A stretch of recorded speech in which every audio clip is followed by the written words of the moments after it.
The space station hung in the dark like a giant crystal. It was bigger than most cities on Earth. Inside, aliens from 14 different worlds sat around a huge table made of some kind of clear metal. They'd been talking for 3 months. But nothing good was happening. Admiral Jack Morrison sat with his back straight. His gray hair was short and neat. His uniform was clean but simple compared to the fancy clothes the aliens wore. Next to him sat Lisa Kane, a woman with brown hair, who spoke many alien languages. On his other side was Dr. Peter Hayes, an older man with thick glasses who knew more about alien cultures than almost anyone. Across the table sat the enemy. Zalarians looked like giant insects with hard shells and too many eyes. Their leader. General Krexther made clicking sounds when he talked. Hi. His voice sounded like broken glass. Next to him sat other aliens who were supposed to help make peace. They only seemed to help the Xylarians. The blue-skinned Altarians had pointy ears and long necks. They acted like they were smarter than everyone else. Their leader Valthera spoke in a high voice that hurt human ears. She kept saying humans were too violent and should not be trusted. The bug-like Threx made buzzing sounds and clicked their teeth. They had compound eyes like flies, but much bigger.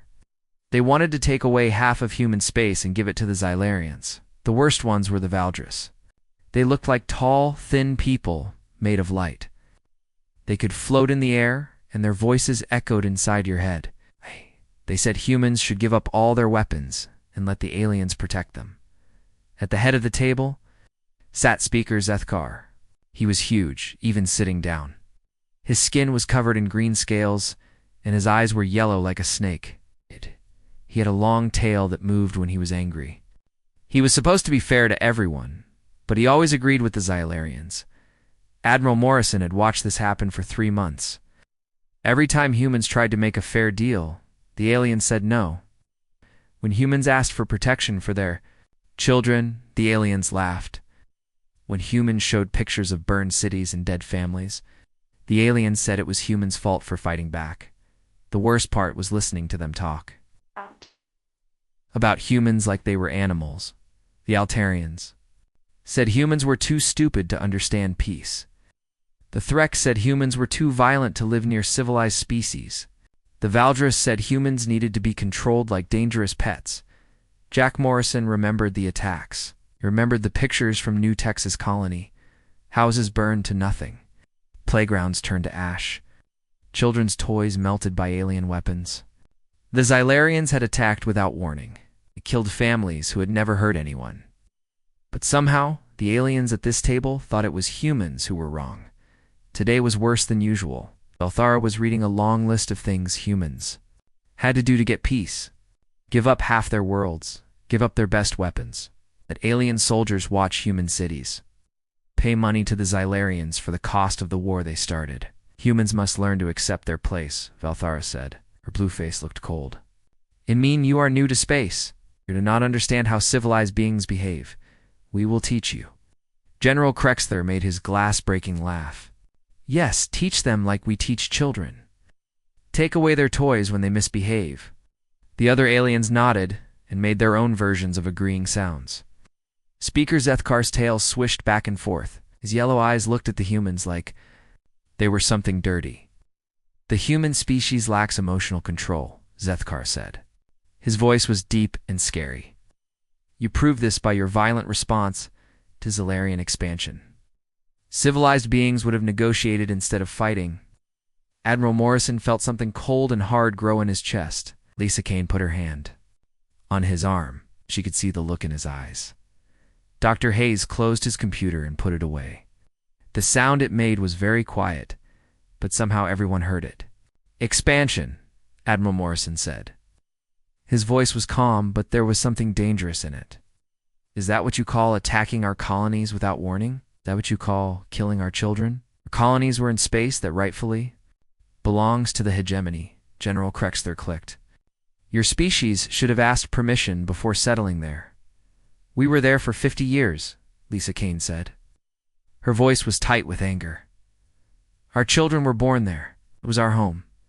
Your home is Earth, Valthera said. Humans should stay where they belong. The room got very quiet.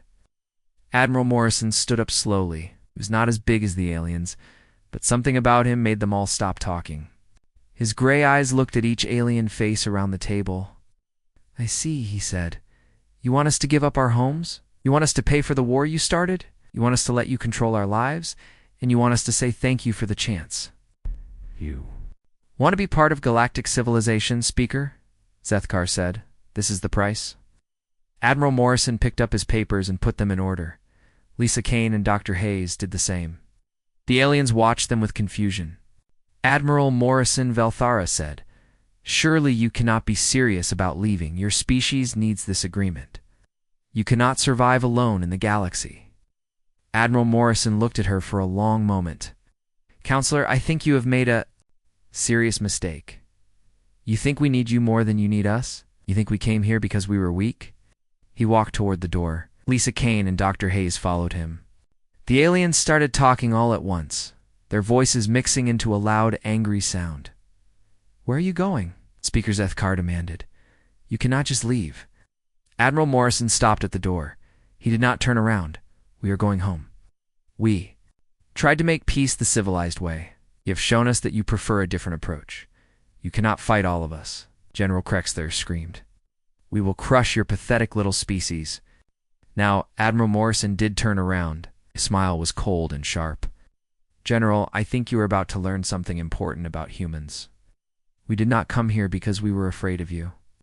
We came here because we hoped you were better then. You are." The door closed behind the humans with a sound like thunder. The aliens sat in shocked silence. None of them noticed the tiny device that had been recording everything. None of them understood that they had just made the biggest mistake. In galactic history, in the silence, Speaker Zethkar's tail stopped moving. For the first time since the talks began, he wondered if they had been wrong about the humans. The feeling did not last long, but it was there. A tiny seed of doubt that would grow into terror in the days to come.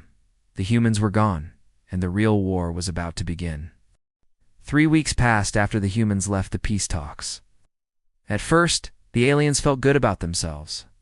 They told each other that humans were just throwing a tantrum like angry children. Soon the humans would come back and beg for mercy. But strange things started happening across the galaxy. Speaker Zethkar stood in the emergency meeting room on the space station.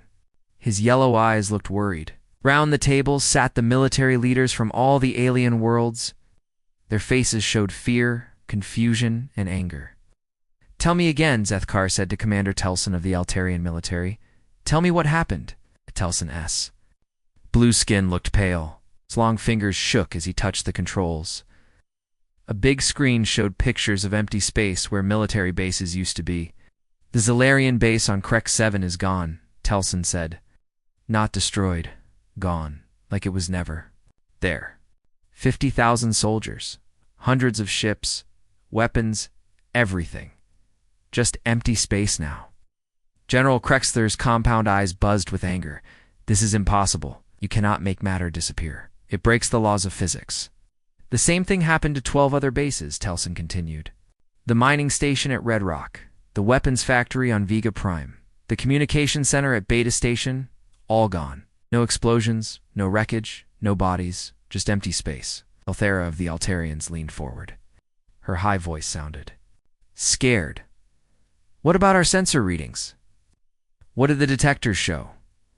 "Nothing," Telson said. "The sensors show normal space.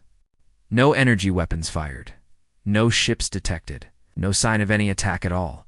The bases were there one moment, gone the next." In the prison station Nexus 7, Dr. Alina Rodriguez sat in her cell. The energy bars glowed blue in front of her. One of hundreds of humans who had been arrested after the peace talks failed. The aliens said they were dangerous criminals, but Alina was just a scientist who studied alien cultures. "Alina," whispered Dr. Carl Thompson from the next cell. "Do you feel that?" Alina felt it too. A tiny vibration in the floor, small hum in the air that should not be there. The lights flickered sometimes. The guards looked nervous. They don't. "No, it's coming," Alina said quietly. Carl smiled. "I don't think they understand humans very well. They think we're primitive," Alina said. They see our simple ships and basic weapons and think that's all we have. Big mistake, Carl said. Alina nodded. She remembered her time on Earth before the war started. She had seen things that other humans were not supposed to see. Research stations that used more power than whole cities. Ships that could travel faster than light in ways that made no sense. Weapons that could do impossible things. The aliens thought they knew everything about humans. They were wrong. Back on the space station, more reports came in every hour. Solarian patrol ships were disappearing, not destroyed in battle. It's just gone. One moment they were there on the sensors, the next moment, empty space. We need to find the humans, Zethkar said. His tail lashed back and forth. Where are they hiding? Telson looked at his reports. That's the problem, Speaker. We don't know. 3 days after their diplomats returned to Earth, every human disappeared. Their home system shows as empty. Their colonies are abandoned. Their trade ships vanished from spaceports across the galaxy. Disappeared? Belthera asked. An entire species cannot just disappear. They did, Telson said. To Earth, the planet is there, but no signs of life. No cities, no ships, no energy readings. Like they all just left. General Krexter slammed his claw on the table. Find them. They have to be hiding somewhere. But the humans were not hiding. They were working. Deep in space, in places the aliens could not see, human ships moved like ghosts. These ships did not appear on any sensors. They used technology that made them exist between dimensions. Captain Susan Blake stood on the bridge of one such ship, looking at screens that showed every alien military base in the galaxy. Status report, she said. Commander Jake Harrison checked his readings. All Ghost Fleet units are in position. We have every major alien military base targeted. Phase 1 is ready to begin. Any casualties so far? Captain Blake asked. 0, Jake said. All personnel from the disappeared bases were transported to safe holding areas before we moved to the facilities. They're confused and angry but unharmed. This was the human way of war. Other species destroyed their enemies and killed millions. Humans preferred to win without killing anyone. It was more efficient and it sent a better message. Begin Phase 2, Captain Blake ordered. Across the galaxy, more alien military bases simply vanished. Communication centers disappeared. Weapons factories ceased to exist. The aliens' ability to make war was being taken away piece by piece, and they could not even see who was doing it. On Nexus 7 prison station, the lights went out. Lena heard the guards running in the hallways, shouting in their alien languages. Emergency alarms were ringing. Dr. Rodriguez, came a voice through the intercom. It was the station commander, a big ugly creature with too many teeth. Do you know what is happening? Lena smiled in the darkness. I think my friends are coming. To get me? Impossible. This station is heavily defended. Commander Alina said, let me teach you something about humans. We do not abandon our people. Ever. A new sound filled the station. A deep humming that seemed to come from everywhere at once. Alina recognized it. The sound of human quantum. Drives powering up. That's impossible, the commander said. Our sensors show no ships approaching? Sensors, Alina said, are not designed to detect ships that exist in quantum superposition. The humming got louder. Through the walls of the prison, Alina could hear new voices. Human voices. Speaking English with calm, professional tones. This is Colonel Ryan Mitchell of the Terran Rescue Force. Nexus 7 personnel, you will not be harmed if you cooperate. We are here for our people. The prison guards did not resist. How could they fight an enemy they could not see? How could they stop soldiers who could walk through walls? Elena's cell door simply opened. The energy bars flickered and died. The hallway, she saw other human prisoners walking free. Human soldiers in black uniforms escorted them toward escape pods that had appeared from nowhere. Ma'am, said a young human soldier. Colonel Mitchell sends his compliments. We're taking you home. Selena walked toward freedom. She thought about the aliens who had imprisoned her. They still did not understand what they had done. They had treated the peace talks like a game. They had thought humans were weak and desperate. Soon, they would learn the truth. Humans were not weak. They were not desperate. They had been patient and polite because they chose to be. But patience had its limits. The rescue ships disappeared into quantum space, taking the human prisoners to safety. Behind them, Nexus 7 station remained intact and undamaged. The alien guards were unharmed, but burned into the metal walls of every cell was a message in perfect alien script. Humanity does not abandon its own. We will remember this. The aliens were beginning to understand that they had made a terrible mistake. They had no idea how terrible it really was. The storm was coming, and they were completely unprepared for what humanity was about to show them. The first real shock came when the Zilarian hegemony's biggest military center simply stopped existing. One moment, Krex Prime Command was there with its 50,000 soldiers and hundreds of warships. The next moment, there was only empty ground that looked like nothing had ever been built there. Admiral Kethmer of the Zilarian Third Fleet stared at the pictures his scouts had taken. His bug-like eyes clicked nervously. The massive complex that had controlled their entire war. Effort was just gone. Not blown up, not burned. Gone. This cannot be real, he said in his clicking language. Matter cannot just disappear. His young officer Rextal looked up from his control panel. His voice shook with fear. Admiral, we have more reports. The Delta 7 base is gone. The Proxima mining station is gone. Even the defense platforms around Kepler Minor have vanished. 3 star systems away, Speaker Zethkar called an emergency meeting. The big screen in the meeting room showed a map of the galaxy. Red dots marked all the places where alien military bases had disappeared. The pattern was becoming clear and very scary. They are taking out our strategic targets, buzzed General Vorth of the Threx. His fly-like eyes reflected the light from the screens. But how? Our sensors detect no attack ships, no energy weapons, no sign of any military action at all. Counselor. Valthara studied the data with growing fear. Her blue skin had turned almost white. This is not random destruction. Look at what they target. Communication centers, military command posts, weapon factories. Someone is systematically destroying our ability to fight wars. The humans, Zethkar said quietly. It has to be the humans. Impossible, General Krexther insisted. His compound eyes buzzed angrily. We know what they can do. They have basic, faster-than-light travel, simple energy weapons, primitive computer systems. They do not have the technology for this kind of precision removal.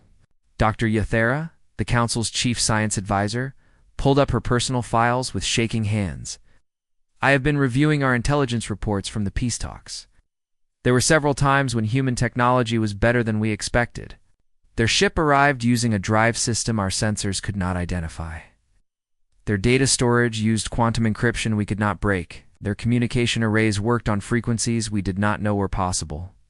The room became silent as everyone understood what this meant. They had dismissed humans as a weak species with primitive technology. The possibility that they had been completely wrong was starting to sink in.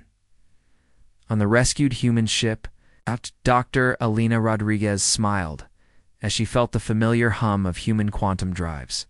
She was finally free from alien prison, along with hundreds of other human civilians. The rescue had been perfect. Aliens were hurt, but the message was clear.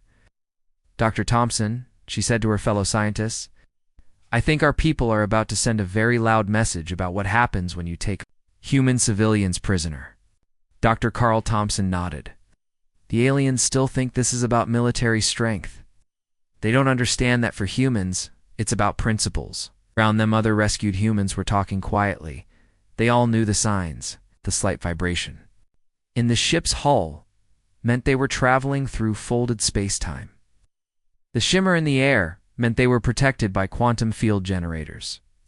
The fact that alien sensors could not detect them meant human technology was decades ahead of what the aliens believed possible. Back on the space station, alarms started ringing. More reports came in every hour. Alien military bases continued to disappear. Not just Solarian bases now, but Threx weapon factories, Altarian communication centers, even some council facilities. They are dismantling our entire military structure, Valthera said. Her high voice cracked with stress. In 3 days, we have lost 40% of our strategic military assets, but we see no human ships. General Krexter screamed. How can they attack us if we cannot see them? Dr. Yithera pulled up more data. I have been analyzing the disappearance sites. There are quantum field disturbances that suggest dimensional manipulation, energy readings that indicate matter to energy, conversion, temporal anomalies that suggest time manipulation technology. The aliens stared at her in shock. These were technologies that their best scientists said were impossible. Technologies that would take thousands of years to develop. Technologies that would make their most advanced weapons look like stone tools. They have been hiding their real capabilities, Valthera whispered. For decades, they let us think they were primitive while they developed technology that makes us look like children playing with toys. On the bridge of the human ship TFS Vindication, Admiral Lisa Montgomery watched the tactical display. Her officers monitored the positions of every remaining alien military asset in the galaxy. The ship existed in a state of quantum phase shift that made it invisible to all known sensors. Status report, she ordered. Commander Jake Harrison checked his screens. Phase 2 complete. Admiral. All strategic command centers, weapons manufacturing facilities, and major military installations in Zilarian and Threx space have been successfully relocated to secure containment areas. Casualties, Admiral Montgomery asked. 0, ma'am. All personnel were quantum transported to safe holding facilities before we moved their installations. They are confused and angry, but completely unharmed. Was what the aliens could not understand about human warfare. Other species fought wars by killing as many enemies as possible. Humans preferred to win wars by making it impossible for the enemy to fight while keeping everyone alive. It was more efficient and sent a better message. Prepare for Phase 3, Admiral Montgomery ordered. Time to make direct contact. Meanwhile, the panic on the alien space station was getting worse. Emergency sessions were being called every few hours as more impossible reports came in. The quantum displacement technology alone was beyond anything in their science books. But humans were also showing mastery of dimensional travel, matter conversion, and time mechanics that suggested they were centuries ahead of galactic civilization. Counselor Valthera accessed decades of intelligence files, looking for clues. She had missed. The pattern was there, if you knew how to look. Human mining operations that extracted impossible amounts of rare materials. Human research stations that used more energy than small planets. Human cargo ships that carried loads far beyond their apparent size capacity. They have been playing us for fools, she said to herself. For decades, they have been letting us believe they were inferior. While they develop technology that makes our most advanced systems look primitive, Speaker Zethkar realized their situation was hopeless. Half their military was gone. Their remaining forces could not detect human ships, much less fight them. They had started a war with a species that could erase them from existence if they chose to. We need to discuss surrender terms, he said quietly. Surrender? General Krexler's eyes blazed with fury. We are the Galactic Council. We do not surrender to primitive mammals. Primitive? Valthera laughed bitterly. General, these primitive mammals have technology that allows them to remove matter from existence, travel through dimensions, and manipulate time itself. They could have destroyed every one of our worlds by now. The fact that we are still alive means they are showing us mercy. At that moment, something impossible happened. Admiral Jack Morrison appeared in the center of the council chamber, not walked in through the doors, not transported by any technology they could see. He simply appeared as if he had always been there. The security systems did not detect him. The force fields did not stop him. The armed guards did not see him until he was already standing at the conference table where he had sat 3 weeks ago. Counselors, Admiral Morrison said calmly, I believe you wanted to discuss the terms of peace. The silence that followed was complete. These beings who had spent months telling humans what to do now faced the reality that they were completely helpless against the species they had so badly underestimated. What do you want? Zethkar asked. His voice was barely a whisper. Admiral Morrison smiled. The first time since the war began, it was a genuine, warm smile. The same thing we wanted 3 weeks ago, Speaker. A fair and lasting peace. The only difference is that now you understand what happens when you refuse to negotiate honestly. The human delegation materialized around him. Lisa Kane and Dr. Hayes took their seats at the table as if nothing unusual had happened. For the first time in galactic history. The alien representatives waited respectfully for humans to speak first. The balance of power had shifted completely, and everyone in the room knew it. The rescue of humans from the prison station became a story that spread across the entire galaxy. When the guards found the empty cells, there was a message burned into the metal walls in perfect alien writing. Humanity does not abandon its own.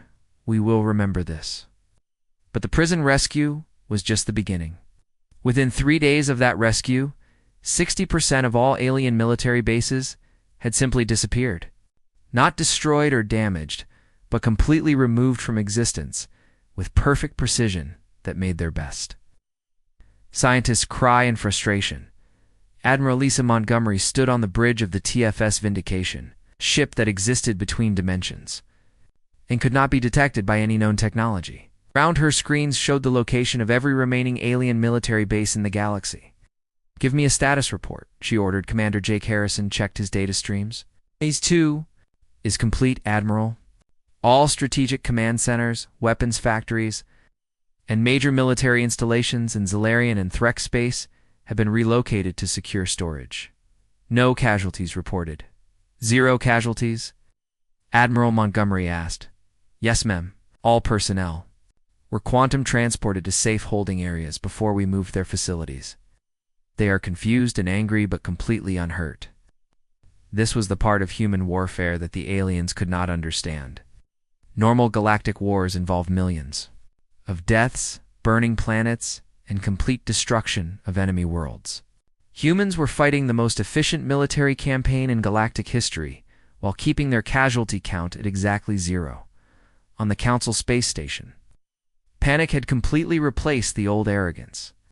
Emergency meetings were being called every hour as reports came in of impossible human abilities.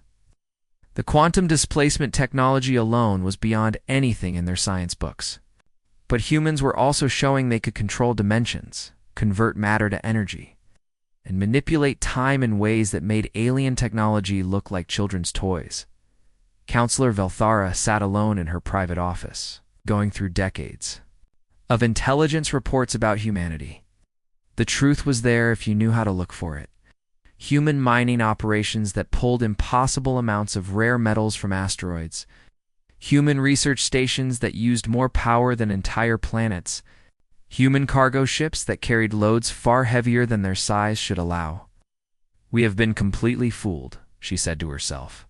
For 50 years, they have been letting us think they were primitive while they developed technology that makes our best equipment look like ancient tools. The pattern was everywhere once you saw it. Every time aliens had tried to scan human technology, they got readings that made no sense. Every time they tried to copy human designs, the copies did not work. Every time they asked humans how something worked, humans gave simple explanations that left out the important parts. Council. Speaker Zethkar called what everyone knew would be the final emergency session. Only the most important military leaders were there. The rest were too busy trying to figure out what had happened to their missing bases to attend meetings. We need to discuss surrender terms, Zethkar said. His voice was heavy with the defeat. He did not want to admit surrender.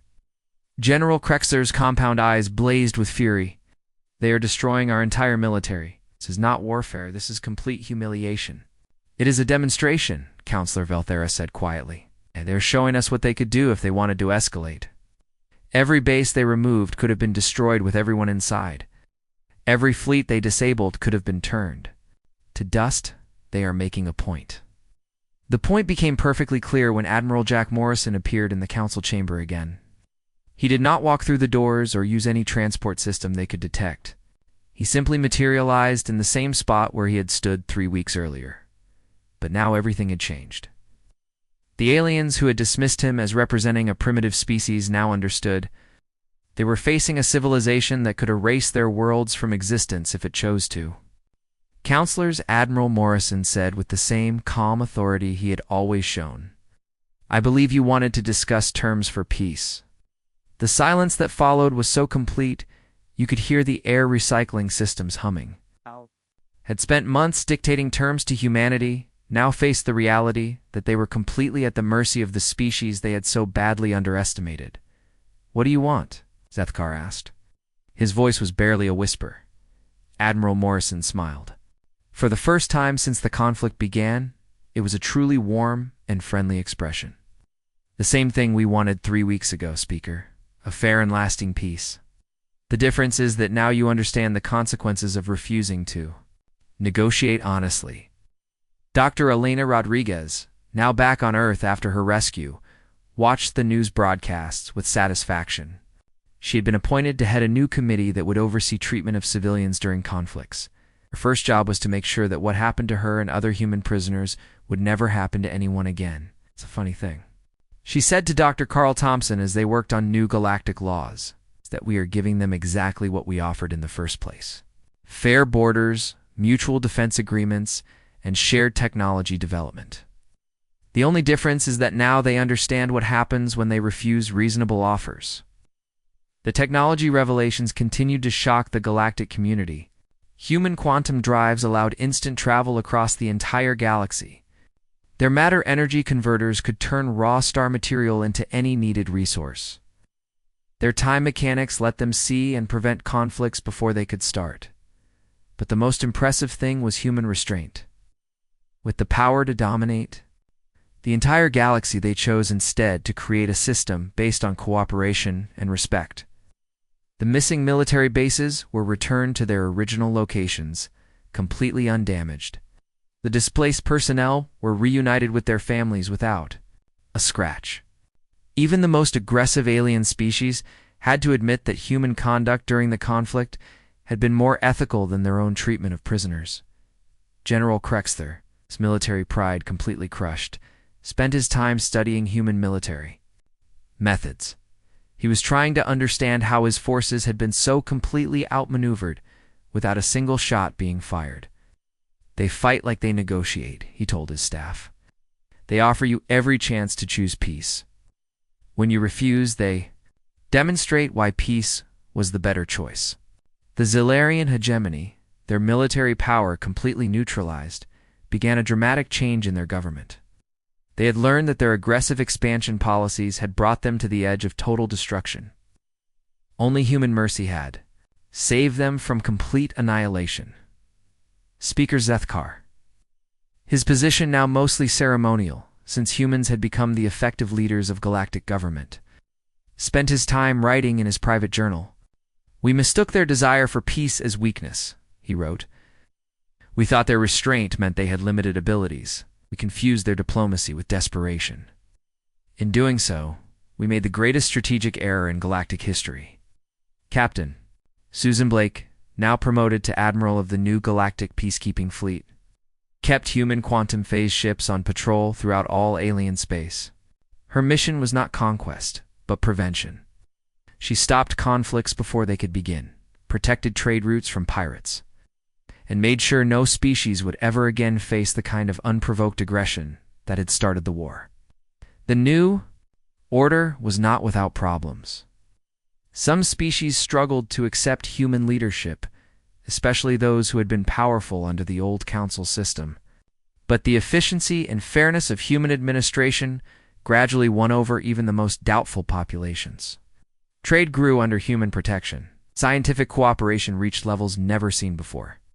Most amazing of all, the galaxy achieved something it had never known in recorded history: complete peace.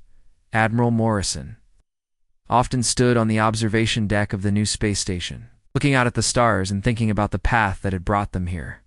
The station was in the same place as the old council facility, but its design showed humanity's cooperative philosophy instead of the council's top-down control system. "Do you ever wonder if we could have avoided the whole conflict?" his assistant, Commander Rachel Stone, asked during one of these quiet moments. "No," Morrison replied. "They needed to understand that our peaceful nature was a choice, not a weakness. Sometimes the only way to preserve peace is to demonstrate the alternative so clearly that no reasonable being would choose it. The galaxy had learned that humanity's desire for peace did not make them weak. It made them unstoppable. 6 months after humanity walked out of the original peace talks, the Galactic Cooperation Treaty was signed in a ceremony that marked the beginning of a new era among the stars. The document, written under very different conditions than the previous talks, made humanity not a junior partner asking for acceptance, but the main peacekeeping force of the galaxy, Admiral Jack Morrison. Now serving as Earth's first galactic ambassador, read through the final terms with deep satisfaction. The Zillarian hegemony would pay money to repair the damage they had done to human colonies. The council species would formally apologize for their cruel treatment of human civilians and diplomats. Most important of all, a new system for galactic government would be created with humanity having the power to stop any military actions between member species. Dr. Elena Rodriguez, recently freed from alien prison, now led the new Interspecies Ethics Committee. Her first job was to create strict rules for how civilians should be treated during conflicts. These rules had real enforcement power, unlike the weak suggestions that existed before. The funny part, she said to Dr. Carl Thompson, as they worked on the new guidelines, is that we gave them exactly what we offered 6 months ago. Fair borders, mutual defense agreements, and shared technology development. Only difference is that now they understand what happens when they refuse reasonable offers. The technology discoveries continued to change how aliens thought about the galaxy. Humanity's quantum drives allowed instant travel across all known space. Their matter-energy machines could turn raw star material into any needed resource. Their time control systems let them see and prevent conflicts before they could start wars. But perhaps most impressive was humanity's self-control. With the power to rule the entire galaxy by force, they chose instead to create a system based on working together and showing respect. The missing military bases were returned to their original locations, completely undamaged. The moved personnel were brought back to their families without any harm. Even the most aggressive alien species had to admit that humanity's behavior during the conflict had been more fair than their own treatment of prisoners. Captain Susan Blake, now Admiral of the Galactic Peacekeeping Fleet, kept humanity's quantum phase ships patrolling throughout all of space. Her mission was not conquest, but prevention. She stopped conflicts before they could begin, protected trade routes from space pirates, and made sure no species would ever again face the kind of unprovoked attacks that had started the war. The Zillarian hegemony, their military pride completely broken, went through dramatic changes in their government. General Krexther, who had once laughed at human weakness, now studied human military methods, trying to understand how his forces had been so completely defeated without a single battle. They fight like they talk, he told his officers. They give you every chance to choose peace. When you refuse, they show you why peace was the better choice. The new galactic order was not without its problems. Some species had trouble accepting human leadership, especially those who had been powerful under the old council system. But the efficiency and fairness of human government gradually won over even the most doubtful populations. Trade grew under human protection. Scientific cooperation reached levels never seen before. Most amazing of all, the galaxy achieved something it had never known in all of recorded history. Complete peace. Council Speaker Zethkar, his position now mostly ceremonial, since humans had become the real leaders of galactic government, spent his time writing in his private journal. In his writings, he reflected on the lessons of what historians would call the Silent War. We mistook their desire for peace as a sign of weakness, he wrote. We thought their restraint meant they had limited abilities, confused their diplomacy. With desperation, in doing so, we made the greatest strategic mistake in galactic history. The new cooperation station was built in the same location as the old council facility, but its design showed humanity's cooperative philosophy instead of the council's top-down control system. Representatives from all species worked together as equals, with humans serving as mediators rather than rulers. Admiral Morrison often stood on the observation deck of the new station, looking out at the stars and thinking about the path that had brought them here. The view was the same, but everything else had changed. Do you ever wonder if we could have avoided the whole conflict? His aide commander Rachel Stone asked during one of these quiet moments. No, Morrison replied. They needed to understand that our peaceful nature was a choice, not a limitation. Sometimes the only way to preserve peace is to demonstrate the alternative so clearly that no rational being would choose it. Dr. Yethra, the former council science advisor, now worked closely with human researchers. She had spent months studying the technology humanity had revealed during the conflict. Her reports showed that human science was not just decades ahead of galactic knowledge, but centuries ahead. How long have you had these capabilities? She asked Dr. Hayes during one of their research meetings. We have been developing them for about 100 years, Dr. Hayes replied. But we kept them secret because we hoped we would never need to use them. Could have conquered the galaxy decades ago, Dr. Yathara said with wonder. Conquest was never our goal, Dr. Hayes explained. We wanted to be part of galactic civilization, not rule it. We only revealed our true capabilities when the alternatives became unacceptable. As the years passed, the galaxy settled into what historians would call the Long Peace. Humanity's quantum fleets patrolled the shipping lanes. Their dimensional monitoring systems prevented conflicts before they could begin. Their diplomatic teams mediated disputes with a combination of wisdom and the gentle reminder of what had happened to those who refused to negotiate honestly. Trade between worlds flourished like never before. Scientific discoveries accelerated. As species shared knowledge freely, our culture and ideas flowed across the galaxy without restriction. Children of different species grew up learning about cooperation instead of conquest. The prison station, Nexus 7, was converted into a research facility, where scientists from all species worked together on peaceful projects. Dr. Elena Rodriguez often visited there, not as a prisoner, but as a leader helping to build a better future. It's ironic, she told visitors. The place where they tried to break our spirit became a symbol of what we could achieve when we worked together. The Galactic Council's mistake had been thinking that humanity's desire for peace made them weak. Their correction was learning that humanity's commitment to peace made them unstoppable. In trying to humiliate the species that wanted only to coexist peacefully, they had awakened a force that would reshape the galaxy according to human values: justice, cooperation, and the understanding that true strength lies not in the ability to destroy, but in the wisdom to protect and preserve. The galaxy was finally at peace, and it would remain so as long as humanity stood watch among the stars. The species that had been dismissed as primitive mammals had become the guardians of galactic civilization. It's not through conquest, but through the demonstration that peace was not weakness, but the highest form of strength. Admiral Morrison's final report to Earth summed up the transformation perfectly. We came to the stars seeking friendship and found only arrogance. We offered peace and received contempt. But in the end, we taught the galaxy that humanity's greatest weapon is not our technology, but our unwavering commitment to doing what is right, even when it is difficult. The stars shone down on a galaxy, finally at peace, watched over by the species that had proven that the meek could indeed inherit not just the Earth, but the entire universe.